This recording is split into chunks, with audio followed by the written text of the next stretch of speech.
আলমগীর ভাই মারেন মারেন, আরেকবার মারেন তো, আরেকবার মারেন। একটি গাড়ি নতুন একটা সমস্যা পাওয়া গেছে, সেটা হলো গাড়িটি স্টার্ট নেওয়ার সময় 2 থেকে 3 সেকেন্ড সেলফ নেয়, তারপর আর সেলফ কাজ করে না। সমস্যাটি কোথায় হয়েছে সেই জিনিসটা আজকে আমরা দেখব। সবাই আমাদের সাথে থাকবেন, ধন্যবাদ। প্রথমে আমরা ডায়াগনোসিস করে এই কোডগুলো পেয়েছি। তার মধ্যে একটা কোড হলো P1641 সফটওয়্যার রিসেট নামের কোড। এই কোড আসলে আসে কী কারণে সেই বিষয়টা আমরা দেখব ম্যানুয়ালে।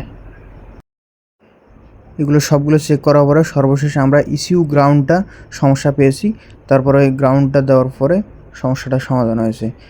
আপনাদেরও যদি এরকম সমস্যা কখনো হয় আপনারা চেষ্টা করে দেখতে পারেন, ইনশাআল্লাহ ভালো হবে।